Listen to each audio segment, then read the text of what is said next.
This morning, the flooding crisis unfolding along the Mississippi River from the upper Midwest all the way down to the Gulf of Mexico. In fact, here's a map we had earlier today to show you of just areas that are under flood watches or warnings right now. You see it stretches up and down our nation.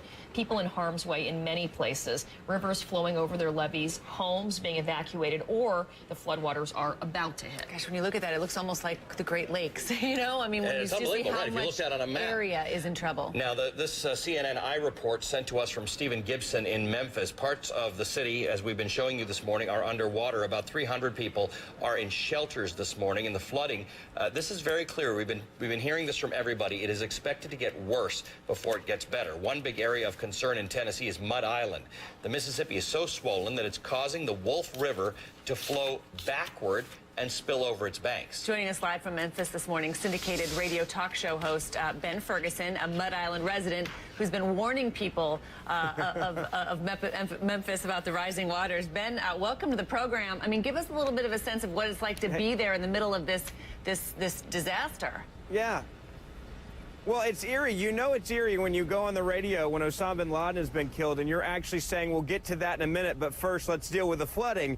Something I never thought I'd say, but for people here, it is probably the eeriest thing I've ever seen. You see flash flooding, you see tornadoes, we see hurricane damage.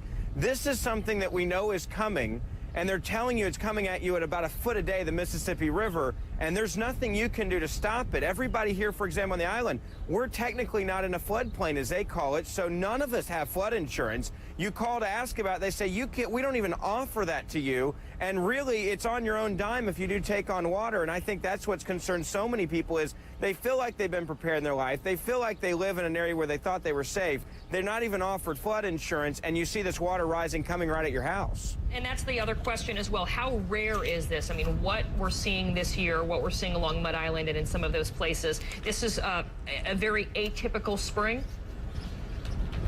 Oh, this is something, living in Memphis almost my entire life, we never see anything. I mean, you look behind me, that's a parking lot, and the river's supposed to be about 100 yards behind me is where it normally is. I mean, this is something people enjoy for recreation.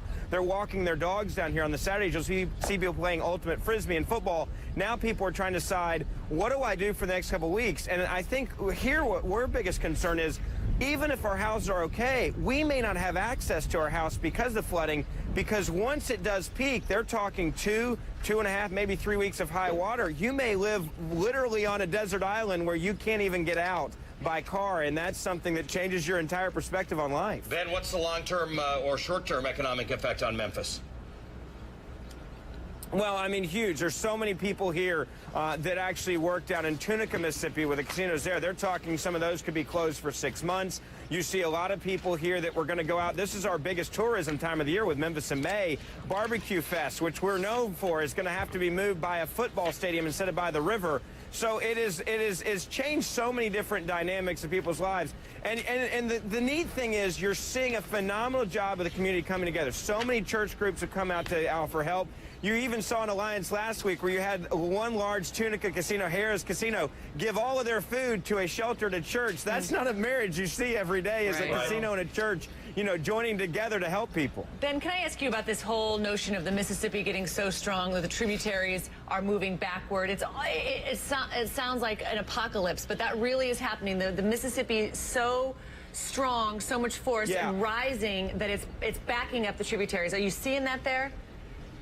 Yeah, you know, there's a harbor behind us where we are, and we boat every weekend. And one of my best friends and I, we went out on the Wolf River, and you're watching a river that is always flowing with a 4 or 5 mile an hour current going in the opposite direction because the Mississippi has come up so high that it's literally pushing these back, and that's where I guess you'd say the tragedy is happening. Just yesterday, we have an airport by our house that is flooded because a levee failed, and they're saying it could be 5 to 6 feet underwater. All the planes had to hurry up and take off. They took off a couple days ago, and as you see this, you've got a river going the wrong direction, which is flooding neighborhoods, businesses, and homes, and the worst part is it's not going down anytime soon. We understand public works staff, your dad's in law enforcement, they've been trying to answer these calls. What are they telling people to do at this point? Yeah, it's really what we've tried to do is everybody's been saying, look, you know this is coming. It's, as one person described it, it's like watching a slow death. You know it's about to happen. You have time to prepare. Get a plan, get an emergency plan. Make sure you have plenty of drinking water and food. If you're going to stay, know when to say, I'm not staying any longer. Yeah. The volunteers have been great. The information has been great. And the best thing is that they've set up a website, which has been awesome. It's staysafeshelby.us. You can actually go and see, even down to your street, if you are going to probably get flooding or not. So people have been able to prepare. The problem is the long-term effects of when the water comes in, it is not leaving in the next day or week or even couple of weeks. Yeah, it's going to be an icky summer for so many people because cleaning up, you have to endure it, and then there's the cleanup after and people trying to rebuild. We'll keep a very close eye on that. Ben Ferguson, thanks so much for joining us. Really appreciate your insight there on the ground. We've all covered hurricanes. And